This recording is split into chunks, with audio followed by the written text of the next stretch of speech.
Hello, and thanks for joining us for another episode of The Director's Cut, brought to you by the Directors Guild of America, where each episode we bring you a fresh and insightful interview featuring one of the film industry's top directors, conducted by one of their peers. You can subscribe to our podcast on Google Play Music, iTunes, Stitcher, or on our SoundCloud page at soundcloud.com/The Director's Cut. And if you're enjoying The Director's Cut, please take a moment to like, share, or comment. We love hearing your feedback.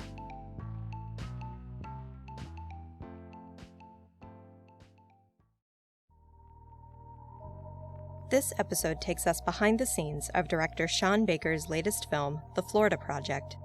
Set in a downtrodden hotel complex on the outskirts of Disney World, the film tracks one summer in the life of the precocious 6-year-old Moonee, who finds mischief and adventure with her playmates as they spend their days nearly unfettered by adult supervision.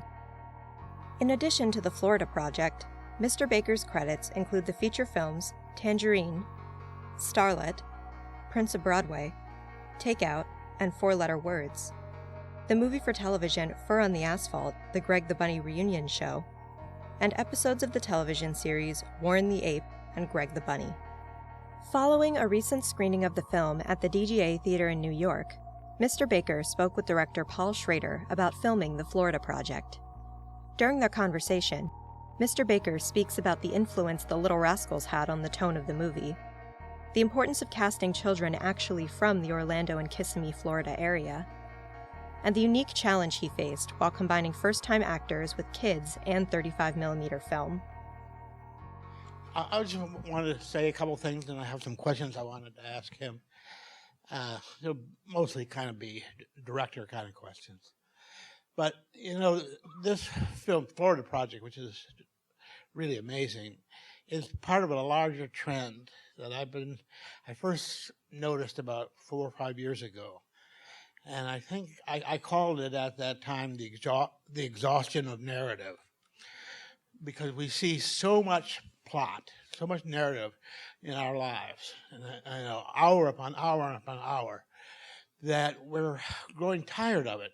And so we're much more open now to things that amble and that are anecdotal because they feel more real. We're so tired of seeing those rusty gears of the 3-act structure crank, and you start to say, oh, okay, rising action, falling action, boom, boom, boom. You know, Robert McKee has done none of us any favors. And so you saw it with Dunkirk, which is a big historical action piece, but it's done anecdotally. And you saw it with Detroit, which is, meanders. And you see it here.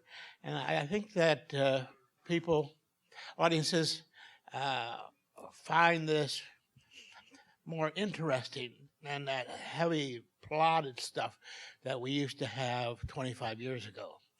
I don't know if you agree with that, but... Well, read Twitter. I don't know if that's exactly true. First off, I just want to say, Paul, thank you so much for doing this. You've been an inspiration and an influence on my entire career, so thank you. Regarding that, my co-screenwriter, Chris Bragash, actually comes from... Our sensibilities are slightly different. I mean, he really actually is very structured in his writing. He actually likes the 3-act structure. I come from the other side of the spectrum where I can have a 10-minute Tarkovsky, tracking shot that I'm intrigued by. So, we sort of meet somewhere in the middle. And regarding that, with this film in particular, we kept saying, we've written 3 films together, Starlet, Tangerine, and this film. And I kept saying, I really want this one. If there is a plot, I want it to be disguised. I want it to be buried. I want our 3-act structure to be, for the lines to be blurred. So it really would be almost hard to figure out where the second and third act begin. And make this film more about character. It was really, we wanted the audience to spend the summer with these children. And if you think about your summers of your youth, it wasn't exactly, plot driven. There wasn't a 3-act structure to your summer. And so that's how we approached it. Now we did actually take some precautions by writing scenes that didn't make it into the final film, but we did it just out of safety's sake. We actually had scenes that had more exposition, that actually did focus on just the adults, especially the ending. It was much more procedural in the script, knowing that that could come out, hoping that it could come out, but shooting it for safety's sake. And in the end, yes, we did remove a lot of that stuff and put what you might call extraneous scenes back in. For example, the kids dancing on the bed. That's not exactly something that moves the plot forward or the story forward, but hopefully what it does is that... But also so many things, the pedophile and the birds, you know, you just keep telling the audience, you know, here's a traditional plot point. Here's a pedophile who's creeping on these kids, and we're never going to see him again. Right. Sort of like, or did he come back at some version? No. Good. Thank God. That was a, yeah, just almost like vignettes to a certain degree, and some people do have an issue with that. But for me, I feel ultimately it's about connecting with these characters and having spent real time with them, and not having every scene about exposition, etc. Yeah, I mean, I read an interview with you, and you know, the act of creation, when two things hit, you know, when they spark off each other, and often they're opposites. And one thing that was going on here was direct cinema. This whole idea of just direct cinema was the original name for cinema verite, this kind of documentary realism. And then the other, as Sean has said, is the Little Rascals tradition, which is entirely a sort of anti-documentary tradition. And putting the two together then was the spark that makes this film feel so original and fresh. Let me just ask him some questions. Raoul Cotard, it was the first two words that came to our mind while watching this. You know who Raoul Cotard is? This is Contempt, Godard's cinematographer. Oh, yes, of course. Okay, sorry. The bright colors. Yes. Bang, bang. Yes. You know, this is really like a Raoul Cotard kind of palette. And I know that you chose to shoot in film. Was that the reason, the colors? It wasn't exactly the reason. It was also it was the organic nature of celluloid. I wanted to hopefully the audience was feeling and breathing in that area of Florida, you know, the asphalt of the parking lot, and then, you know, the lush green cow pastures that are right behind the motel. I felt like film would help us capture that, because it's an organic thing where the photochemical process of capturing it on a material item. Now, but also there's a sense of nostalgia with film, and I hate to say that, because that in a way says that film is a thing of the past. But there is that we do associate the look of film with films that we've seen in our childhood, or, you know, in the past, and this whole film is about nostalgia. It's about, in a way, thinking about our own childhood. So that was another reason. There's the preservation reason. There's keeping film alive. There are many reasons. But I personally don't agree. I'm glad to be rid of film. But that is, speaking of which, how many hours a day could you work those kids? We had, it was, my acting coach is here, and I believe it was at 8 that we could use with Moonee. She was on set for 10, but you could only shoot for 6, but be on set for 8. And then Valeria, who was 5 years old, and 4 hours, and we couldn't get a body double with her because of that red hair. So yes, we had limited hours, and it really did. That was the biggest time constraint. Did you always work a full day, or did you start working shorter days? Always a full day, but it wasn't. We didn't push 12 hours. Never pushed 12. And of course, obviously, if you were shooting digital, it'd be a lot better for those kids, because you're never going to run out of film. In a way, but it also, that discipline that people talk about, that film brings to a film set, that even applied to the children. I mean, we said, you hear that? You know, hear the film going through the shutter there? That's money burning, guys. Let's get come on, no distractions. And I think actually that helped in many ways. The discipline part of it. Yeah. Now, this film and the previous one, Tangerine, most striking for this extraordinary sense of casting.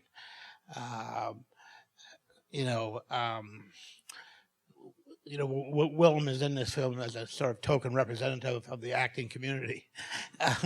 But how long does it take to find these kind of people, and how do you vet them, and when do you know that's that? Well, casting, I think, is one of the most important things, if not the most important thing, for a film like this, and that's character driven. And I said with this film, we are not going to make this film, and production better be prepared not to move forward unless we find our present day Spanky McFarlane. I mean, I really was looking for today's Spanky, and it took a while to find Brooklyn.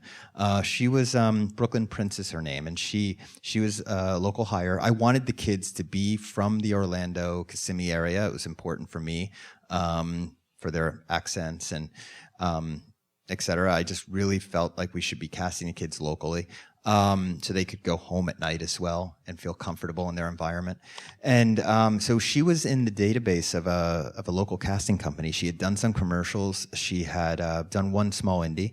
And you know what? I honestly throw her in the same camp as Mickey Rooney, Jodie Foster. I really do feel as if she's a born thespian. Like, I really do. How large a net did you have to throw? We reached a couple hundred perhaps. We put out the word to a couple counties that we were looking for children. They did not have to have prior experience. We were looking really for personas. And so and then of course I was also doing my street casting at the same time. I was closer to production. I was living down there. So I was going through Walmart, I was going through Target, and that's where I found Valeria. I saw this little girl with striking red hair, and I went up to her mother and I said, "We're holding auditions. Please have her come in." She came in. She really impressed us. We went ahead with casting her, and she turned out to be 5 years old, which cut 2 hours off our day, but she was worth it. We made production adjust to that. And Bria, casting from Instagram. I know that's a weird thing, but I've used social media in the past with Tangerine, using Vine and YouTube to find cast. Yeah, I did a film with You Cast It. You know that website? Oh yes, yeah, exactly. I did a film with Brett Ellis called Canyons. Yeah. We cast that on You Cast It. Yeah, there's a whole new world, a whole new way of casting these days. So Bria, we found her on Instagram. My financiers allowed me to take this risk and roll the dice. And she was green yet enthusiastic and very motivated. She came down a month early and also worked with my acting coach Samantha Kwan. And she got to that place where I believe she was holding her own with Willem by the second weekend. And so I'm just so proud of her. Mella, who plays Ashley in the film, came from a short film called Gang that I saw on Vimeo, which I, thought she was amazing in. A very different character. She has quite a range. And then there are, of course, the conventional ways of casting, and that's how Willem came into this picture. That's how Caleb Landry Jones came to us through the agencies. Yeah, I ran. Willem's a friend, and I ran into him after he had done your film. I said, how'd it go? He said, kids, that director, he thought that, it would be all right, but, kids, you never know what to expect. And then I ran into him 6 months later, and he had seen the film. He said, wow, that film was terrific. But I guess his patience was worn pretty thin. Oh, well, but I have to say, though, the kindest, gentlest guy who actually was so incredibly patient and adventurous. I was surrounding him with 6-year-olds. I was surrounding him with first timers, and not one time did I see him lose his patience. He actually helped Bria in many ways, and I just found that out recently talking to Bria. She told me that he was very supportive, and not in a lecturing way. He gave her advice, just encouraging her and giving her. I think she was quite intimidated, but he just made it easy for her. Yeah. Now, just staying with the kids for a second. Now, there's a lot of stuff in the film that is not repeatable. There's no take two on it. Yeah. How do you get them to sort of do that kind of magical stuff? And because you know that the next time you ask them to do it, it's not going to be the same. Well, of course, there's the end. I did not rehearse that crying scene. We didn't want to. If she got it all out in rehearsal and it didn't happen again while we were rolling, it would have been, I would have been kicking myself for all time. So that one, we talked a lot about it. Her mother is also an acting coach. She came prepared that day and really blew us all away. But regarding other scenes, I edit my own films, so I was always seeing, what was repeatable and what wasn't, and I knew the kids well enough, and Samantha knew the kids well enough where we could take chances certain times. I mean, for example, sometimes, but also I have to say these kids are also really skilled, and they were attentive, and they were there, they were in the moment. And for example, the rainbow, the rainbow, we had scripted it to be, we actually scripted a rainbow. The kids were supposed to have seen the cows and then look up and see a rainbow. We're going to have a CGI rainbow where they chase the rainbow through the field. Then 2 weeks earlier, we were shooting at the Magic Castle. Suddenly everybody goes, "There's a real rainbow over the motel." And I said, "Oh, yeah, if we shot that, it would save the production $50,000. Get the camera down there. And, of course, it's a 35mm camera. It took 7 whole minutes to get it down there. And when we did, we had moments to capture it because it was fading. And those two little girls knew what to do. They just jumped right into that little talk about the leprechaun and ran off into the parking lot. So it was just, there's also happy accidents. There's also moments of desperate improvisation in front of and behind the camera that, that's just the way I like to work sometimes, I guess. I don't know. Now, moving on to production design, I noticed on the credits that was actually called the Magic Castle. Yes. How much of those buildings are production design? The exterior is very little. You painted it, obviously. No. It was lavender? Oh, yes.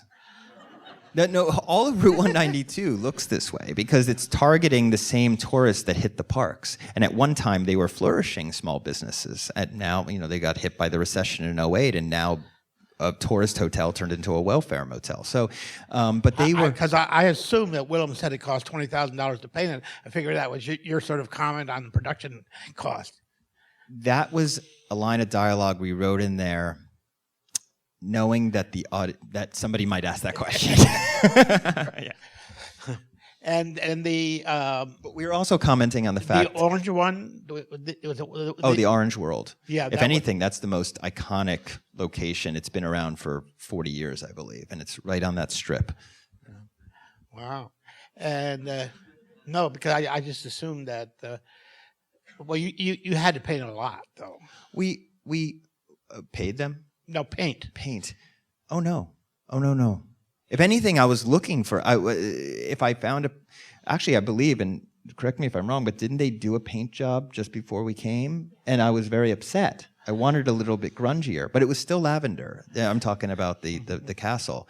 I think once we told the owner of the Magic Castle that we were interested in shooting there, he wanted to spruce it up, and actually and did a new paint job. Although it was the same color, if anything, just aged a little bit.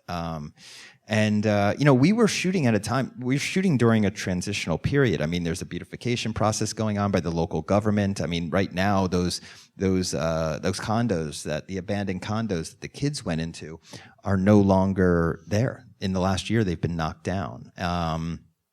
They're trying to get this blighted area back to what it was before '08. And one last question before I turn it over. Did you get permission from Disney World before or after you shot there?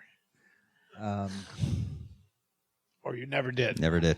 It falls under fair use, and we had to shoot that clandestinely. Obviously, shooting on the iPhone.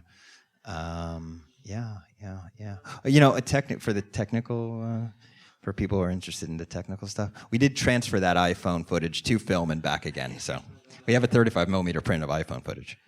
And so did you bother to ask Disney, or you just there was too many. We consulted the same lawyers that worked on Escape from Tomorrow, and we were exploring many different ways of shooting it. And when it came down to it, we all agreed that this was the way to do it. Ultimately, we're not being disparaging towards Disney World or the Disney Corporation, and we're not pointing fingers. And I think that that's important to point out. Okay. I can ask some questions, but I'd like to open it up to you. My close team, my Samantha, my director of photography, Alexis Abe, my writer, my producers, they understood. They were with me with my previous films. They understood that I was still trying to always keep it loose enough. 70% going into a day where we were 70% structured, and then 30% was left up to the film gods to give us happy accidents. So yes, we would have a stand-in, but we still tried to keep it loose. It's hard to exactly say how this happened, but we tried to keep our crew small enough where we weren't a big presence that would suddenly bring artifice to the scene that we were shooting. But to tell you the truth, I was quite frustrated. I was at some time saying, why is our crew so large? Why can't people, I need just, 5 people around these small, these little kids. They might be intimidated. This is something that, I learned a lot of lessons with this film, quite honestly. I was working with my first union crew outside of the TV that I've done. And I went into this not really communicating the proper way to the below the line, and I learned a lot. By the 3rd day, we were about to get shut down, quite honestly, because they thought my methods were rogue and crazy, and so I had to start talking. I had to say, guys, I know I'm throwing you curveballs, but and my director of photography, Alexis Abe, was really down for this. I mean, he's worked with Carlos Regatas, and you can imagine what his sets are like. And we, but eventually everybody jumped on board. They were ready to go and improvise behind the camera and sometimes throw the schedule away. As long as I was proving to production and my financiers that we were going to make it, that we were going to get there. And we never went OT. We went OT one night, 1 hour, and it was because they didn't listen to me. But so I was showing I was a responsible film director, and therefore eventually everybody started to understand my style and work the same way. Yeah. Now, this was a 1 or 2 cam show. 1 camera. Oh no, there's some ADR, and one of the scenes. That kind of goes to this sometimes documentary style way of filmmaking is the scene with the cranes that a lot of people actually think might be one of the best scenes in the film. The scene with the crane, I wanted to shoot Willem interacting with the cranes, and we were going to kind of workshop a scene right there one morning. It was one of his last days, I believe, and we wanted to make sure we had enough of the Bobby character before he left. He was going on to another show. So we these three cranes lived on the property. They would come up every morning and tap on the window of the lobby and get their, and the real clerks of the Magic Castle would come out and feed them Cheetos. They were addicted to junk food. And the morning of, we set up. My Steadicam artist is setting up his rig. Suddenly, we all get emails, and we look, and it's like, "Do not shoot the cranes. They are an endangered species. If anything goes wrong, this is a federal crime. This will shut down, our whole production." And I was like, I look over, the production offices are on the other side of the Magic Castle. I knew it was going to take them a while to get to me. So I said, "Guys, roll camera. Willem, go inside the lobby. Come out and do something, man. I don't know what to tell you." So he comes out, and he's that wonderful interaction with the cranes, and he comes up with that line about, no harm, no foul. And my great Steadicam artist, Mike McGowan, who worked on Moonlight, he just did that really nice move into him. And then suddenly it was like, "Cut. All right, sorry, they made us move on," and that was the one take we got. Now, because it was so fast, the sound wasn't even rolling, and our sound recordist didn't he wasn't rolling until maybe more than halfway through the shot. So the whole first half of the shot had to be ADR'd, and there were things like that, throughout production. But yes. Now you portray the Magic Castle as essentially a kind of welfare project place. I assume that's something of an exaggeration? No. Oh, no. I mean, like, it's mostly permanent residents? Not mostly, probably 50%. Yeah. And at the time, we were in the middle of the summer, so it wasn't exactly tourist season there. I think tourist season is more around the holidays and stuff like that when it's less hot. So I think that it wasn't that occupied. So we were okay. We were taking out rooms for our departments, etc. But there were residents there, and we did involve them. Some of them were background action. We tried to, employ them. They needed employment, so we would actually. Some of the employees of Magic Castle actually worked for us a little bit, PA work, etc. Yeah, I would be very interested to see what the reaction is from Magic Castle once people start seeing the film. Then they're going to show up there and say, "We saw your film in the movie, your place." Yeah, no, this was a concern. This was a concern of mine, but the owner read our script. It was very clear what we were doing, and I think that he thinks, and I think it will. I actually think it will bring business. They'll get business from this. And it won't be that honeymoon couple that get the wrong place. I think we have time for one more, if there's one more out there. Here, I'll repeat that. Is there anything you wanted to get that you didn't get?